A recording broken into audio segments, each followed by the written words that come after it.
이번 주에 어버이날이 있었는데 우리 어버이들 어떤 선물 받으셨어요?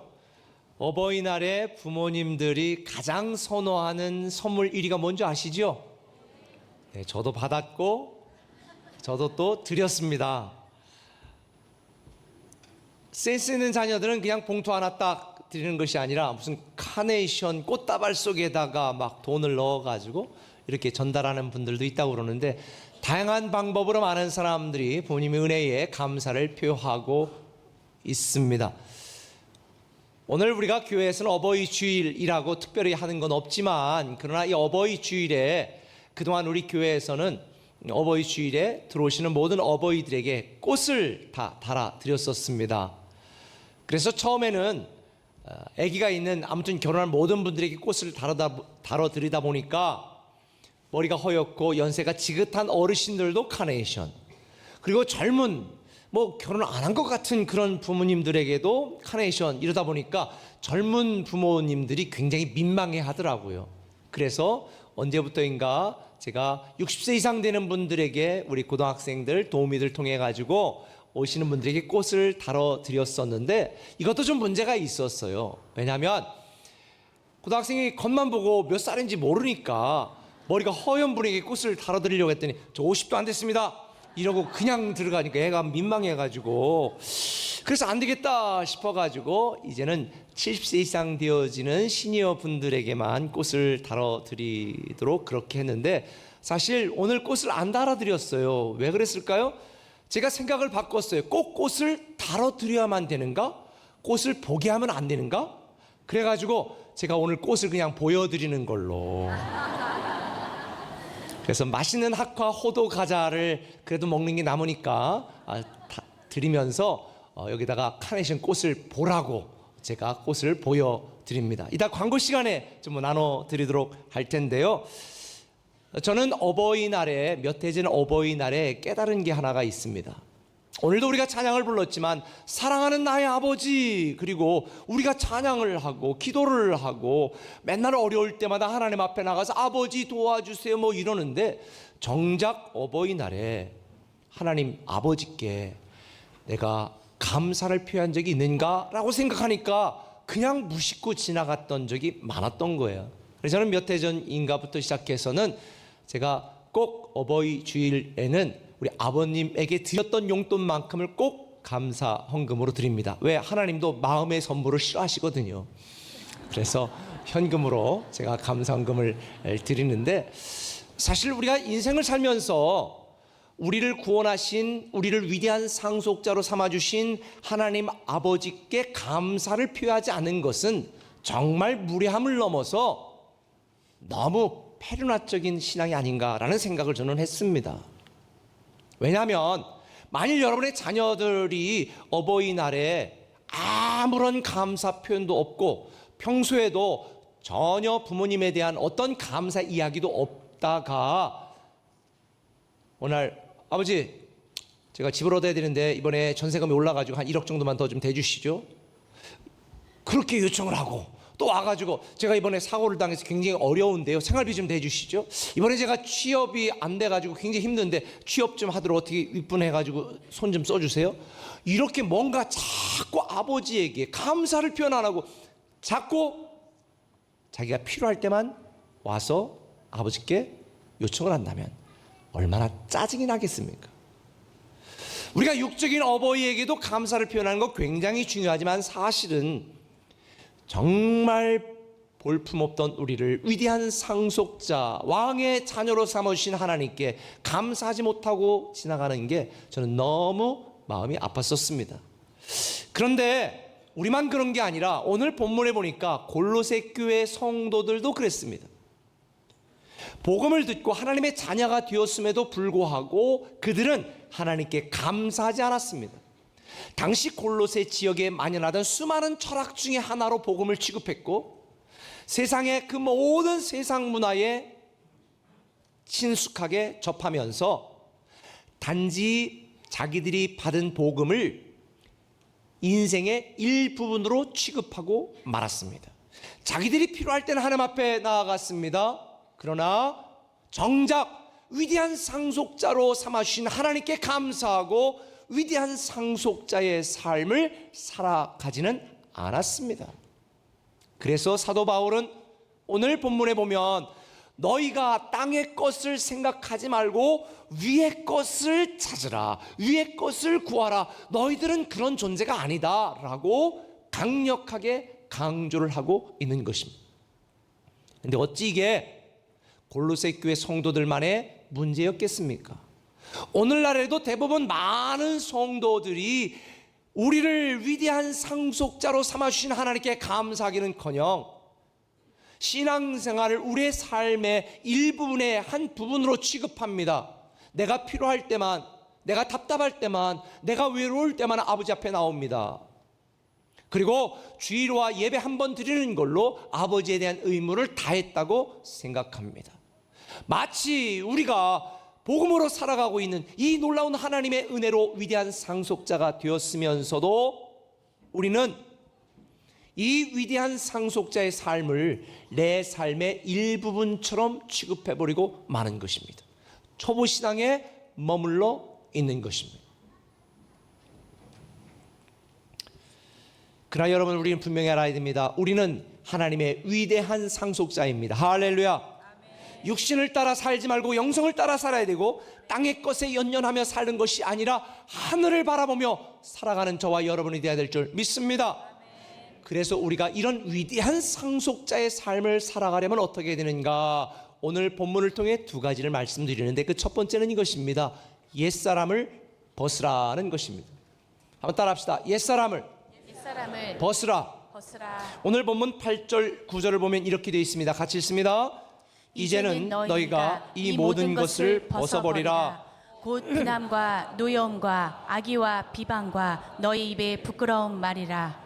너희가 서로 거짓말을 하지 말라. 옛사람과 그 행위를 벗어버리고. 옛사람과 그 행위를 벗어버려라. 옛사람을 벗으라. 이렇게 말합니다. 알다시피 저와 여러분, 우리 모두는 다 죄의 노예로, 절망의 노예로, 실망의 노예로, 고독의 노예로, 비참함의 노예로 살았던 하찮은 존재들이었습니다. 그런데 하나님이 저와 여러분을 구원하시고 위대한 하나님의 자녀, 위대한 상속자로 만들어 주셨습니다. 그래서 사도 바울은 탐욕과 욕심으로 살지 말아라. 그건 우상숭배다. 하늘의 것을 바라보고 위의 것을 찾으며 위대한 상속자의 삶을 살아가라. 그러면서 강조하는 것이 이것입니다. 옛사람을 벗으라. 옛 행위를 벗으라. 근데 오늘 본문을 제가 보면요, 그동안 저도 그냥 무심코 지나갔었는데 여기 보니까 아주 귀중한 본문의 의도가 숨겨져 있습니다. 뭔가 옛 행위를 벗으라, 옛 사람을 벗으라, 이걸 구분해서 우리에게 가르쳐주고 있는 거예요. 우리는 그냥 옛 어떤 습관, 행동을 벗어버리라, 이렇게만 생각을 해왔는데 본문은 구분했습니다. 특별히 에베소서 4장 22절에도 보면 분명하게 구분하여 의도적으로 우리에게 가르쳐주고 있습니다. 너희는 유혹의 욕심을 따라 썩어져가는 구습, 옛 습관을 버리고 옛 사람을 벗으라는 것입니다. 옛 사람과 옛 습관을 구분하여 벗으라고 강조하고 있는 것입니다. 단순히 우리의 습관과 옛 행위를 버리라는 것이 아니라 옛 사람을 벗으라는 의미가 무엇일까? 다시 말하면 우리의 새 사람이 된 우리의 변화는 습관의 변화나 옛 행위와 행동의 변화가 아니라 우리의 신분의 변화, 존재의 변화를 요청하는 것입니다. 옛 사람을 벗으라는 것, 부연해 설명하면 당시에 벗으라고 하는 이 표현은요, 공직이나 관직에 있던 사람들이 그 옷을 벗고 그 공직을 그만둘 때 사용되었던 표현입니다. 오늘날도 마찬가지죠. 공무원으로 일하던 분이 나 어제부터 옷 벗었어? 더 이상 출근할 필요가 없는 것입니다. 더 이상 공무원의 일을 할 필요가 없는 것입니다. 경찰로 근무했던 분이 나 경찰 옷 벗었어? 그러면 더 이상 그 다음 날부터 그분은 경찰관이 아닌 것입니다. 경찰의 신분과 권위가 다 사라진 것입니다. 그런데 만일 경찰관으로서 경찰 옷을 벗고도 그 다음 날부터 경찰복을 입고 거기 주차하면 안 돼요? 그러면 안 되지. 딱지됩니다.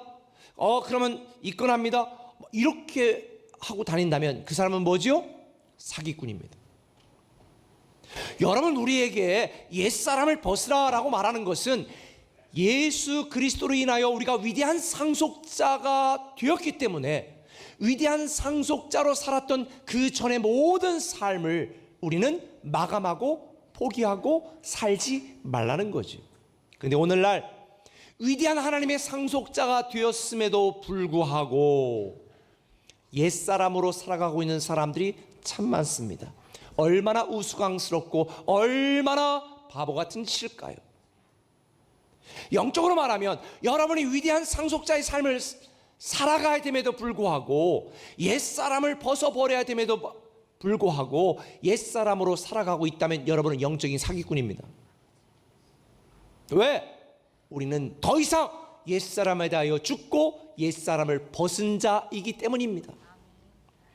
다시 말해서 이 본문에서 벗어버리라고 하는 이 팔라이오스라고 하는 헬라 단어는 항복하다, 무장해제시키다 라는 뜻이 있습니다. 다시 말하면 옛사람을 벗어버리라는 말은 옛사람으로 살아왔던 내 생각과 가치관과 기준과 삶의 목표와 삶의 방법이 다 달라져야 된다는 의미입니다. 우리의 신분이 달라졌으니까 거기에 걸맞게 이전에 내가 살아왔던 모든 삶의 기준과 방법이 달라져야 된다는 거예요. 제가 변화의 삶 과정까지 오면 알려드리지만 예수 믿는다는 것은 단순히 주일날 교회 오는 신앙의 행위가 더해진 것이 아닙니다. 믿지 않는 사람들보다 윤리 도덕적인 삶에 좀 더 나아지는 것을 의미하는 것이 아닙니다. 이전보다 나은 사람이 되는 것이 하나님이 우리에 대한 기대가 아니라 새로운 사람이 되는 것, 옛사람을 완전히 벗어버리는 다른 존재가 되는 것입니다. 옛사람을 벗는다는 것, 이제 우리는 더 이상 하나님을 알지 못할 때의 기준과 하나님을 알지 못했을 때의 그 목표와 하나님을 알지 못했을 때의 삶의 방법으로 살아가면 안 된다는 것입니다. 이게 옛사람을 벗으라는 의미입니다. 그래서 이 놀라운 비밀을 알았던 사도 바울이 빌립보서 3장 7절에 이렇게 고백합니다. 쉬운 성경을 한번 읽어보겠습니다. 같이 읽습니다. 그때는 이 모든 것이 내게 너무나 소중하고 가치 있는 것들이었습니다.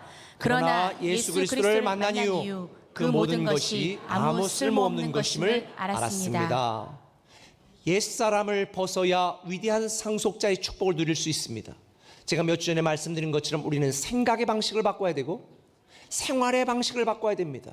우리 기준이 달라져야 되는 것입니다.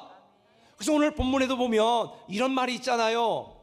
마지막에 거기에는 헬라인이나 유대인이나 헬라파나 무할라파나 야만인이나 스구디아인이나 종이나 자유인이나 차별이 있을 수가 없다. 기준이 달라진 거예요. 생각이 달라진 거예요. 목표가 달라진 거예요. 방법이 달라진 거예요.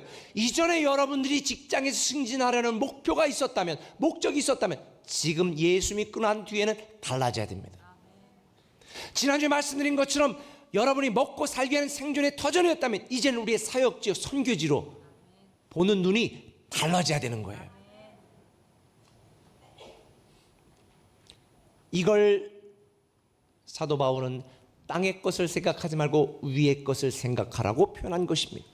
그렇다면 왜 우리는 옛사람을 벗어버리고 위의 것을 생각해야 되는가? 3절은 이는 이라는 말로 이유를 설명하고 있습니다. 3절 같이 읽습니다. 이는 너희가 죽었고 너희 생명이 그리스도와 함께 하나님 안에 감추어졌음이라. 할렐루야. 이전의 옛사람에 대해서는 우리는 죽었다는 거예요. 더 이상 옛 것을 주장하면 안 된다는 거예요. 더 이상 과거의 기준을 오늘 내 삶에 적용하면 안 된다는 것입니다. 그 어떤 배도 지나온 바다 위의 뱃자국을 보면서 앞을 향해 항해할 수 없어요. 근데 불행하게도 오늘날 많은 성도들이 위대한 상속자가 되었고 신앙생활을 하면서도 예수 믿기 전에 그 가치 기준, 그 목표, 그 목적, 그 생각으로 오늘 살아가고 있으니 사도 바울은 그런 저와 여러분 우리 모두에게 옛사람을 벗으라고 말하고 있는 것입니다.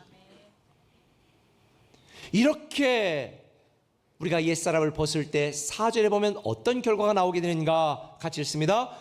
우리 생명이신 그리스도께서 나타나실 그때에 너희도 그와 함께 영광 중에 나타나리라. 그래요. 이게 우리의 미래입니다.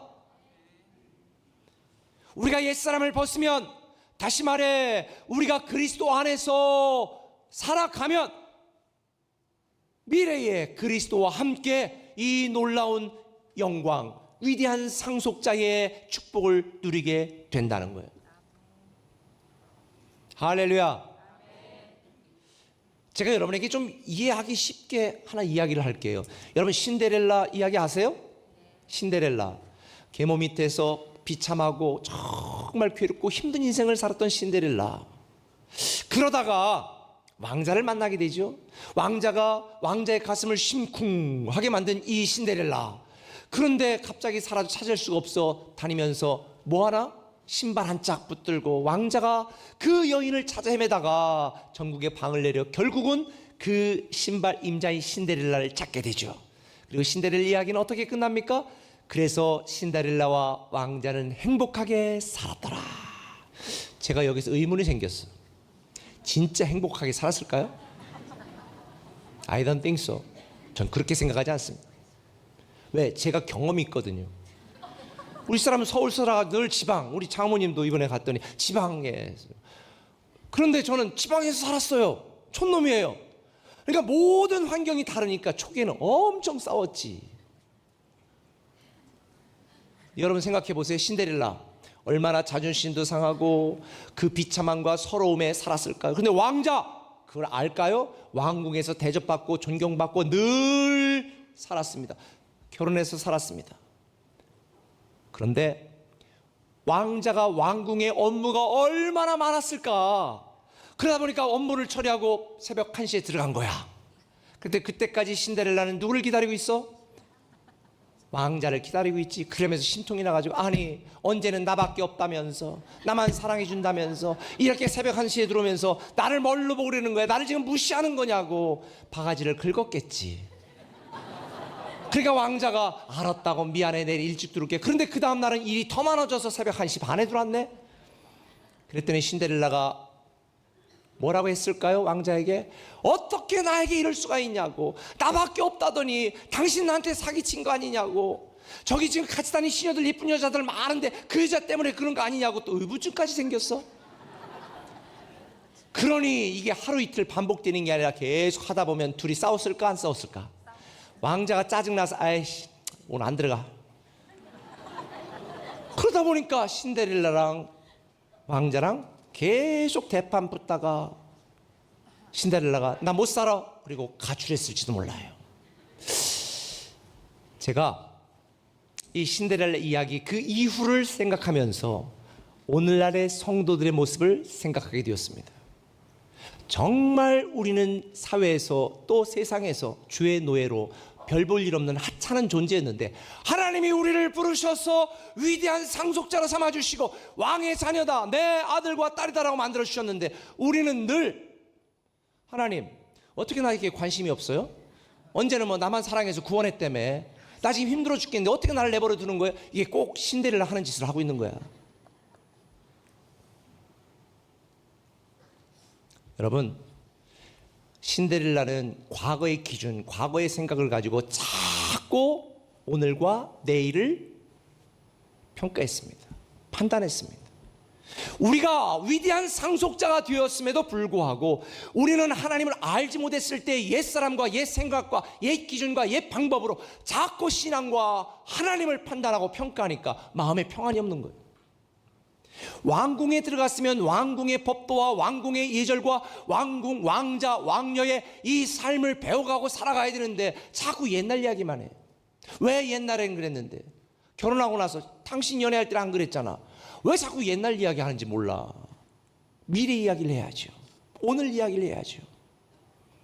그래서 사도 바울은 에베소 5장 22절에 뭐라고 말하는 줄 아세요?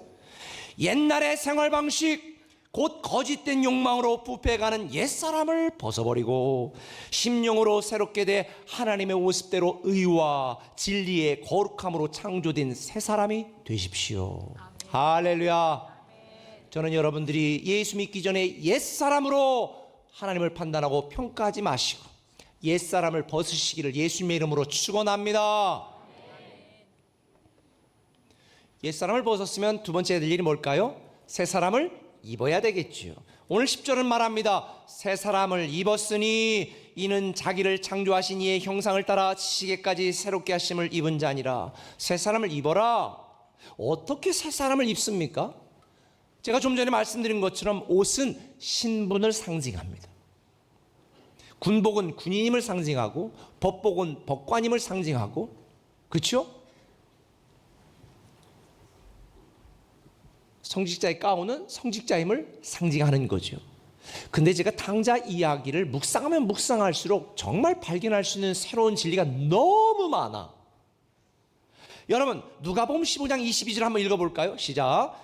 아버지는 종들에게 이르되 제일 좋은 옷을 내어다가 입히고 손에 가락지를 끼우고 발에 신을 신기라. 여러분, 제일 좋은 옷을 갖다 입혀라. 이스라엘 당시에도 겉옷은 그 사람의 신분을 상징했습니다. 옷을 입혀주었습니다. 내 아들이다. 나는 종으로밖에는 그냥 종으로라도 취급해 주세요. 아니야, 너는 내 아들이야. 옷을 입혔습니다. 그리고 손에 가락지를 끼웠습니다. 여러분, 옛날 영화도 보면 알지만 가락지, 로마 이 당대 이 가락지는요, 신분, 권리를 상징해요. 인장도 도장으로 찍었으니까. 그러면 이것은 내 아들의 모든 상속자의 권리를 주노라. 노예는 신발을 안 신었습니다. 주인만 신발을 신었습니다. 그러면 신발을 신기라는 건 뭐예요? 너는 종이 아니라 뭐라는 거예요? 상속자라는 거예요. 하나님은 당자와 같은 저와 여러분 우리 모두를 위대한 상속자로 다시 회복시켜 주셨습니다. 결국 새 사람을 입으라는 말은 우리의 신분에 걸맞는 위대한 상속자의 삶을 살아가라는 것입니다. 그래서 단지 우리의 행위나 우리의 습관만 새로지라는 말이 아니라 오늘 본문에 특별히 말했잖아요. 새 사람을 입었으니 이는 너의 지식에까지 새롭게 하심을 받은 자라는 거예요. 다시 말하면 우리의 가치관이 달라지라는 거예요. 우리의 삶의 목표가 달라지라는 거예요. 다시 말하면 우리의 삶의 목적이 달라지라는 거예요. 삶의 기준이 달라지라는 거예요. 생각의 방식을 바꾸고 생활의 방식을 바꿔야 되는 것입니다.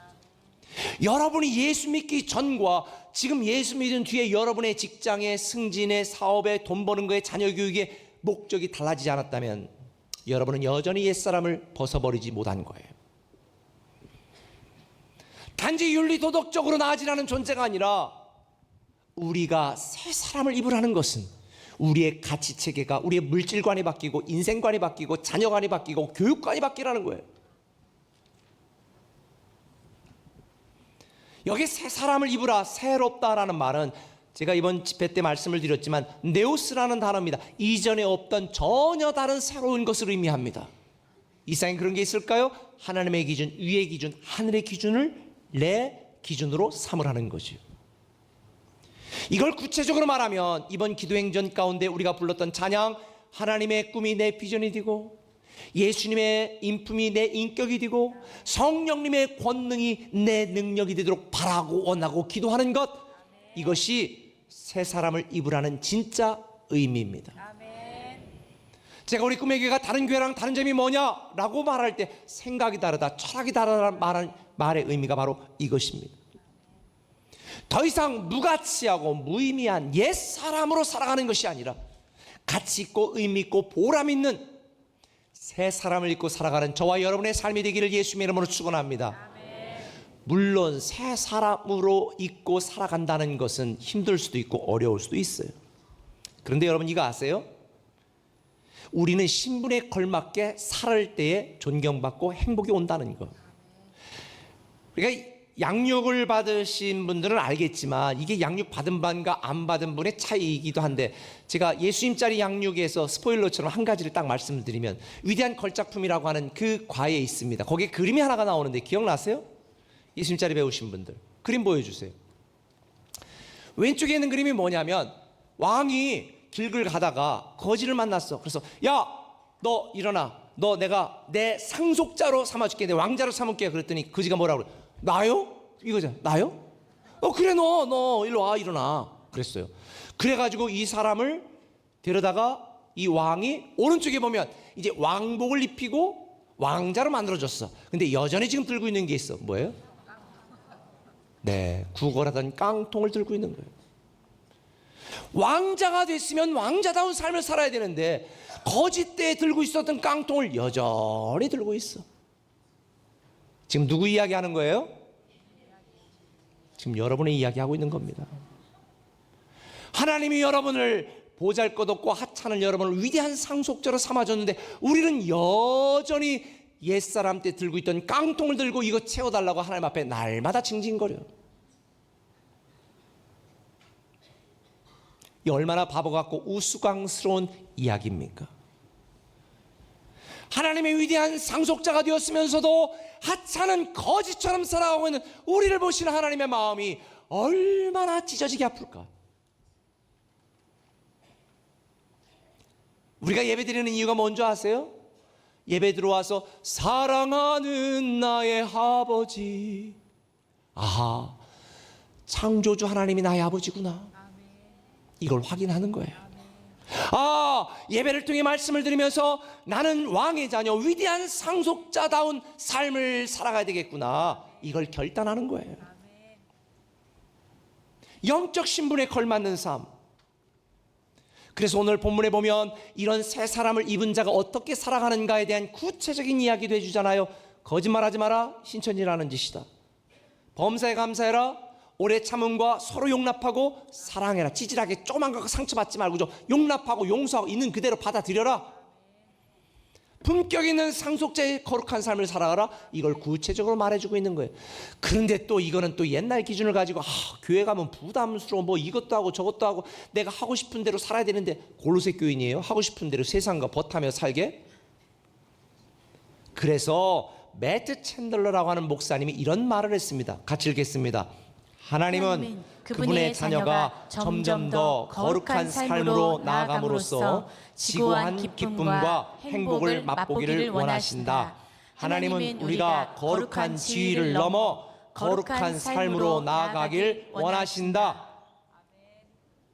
하나님은 우리가 거룩한 지위, 위대한 상속자의 지위에 남아있는 것이 아니라 위대한 상속자의 삶을 살아가기를 기대하고 있는 것입니다.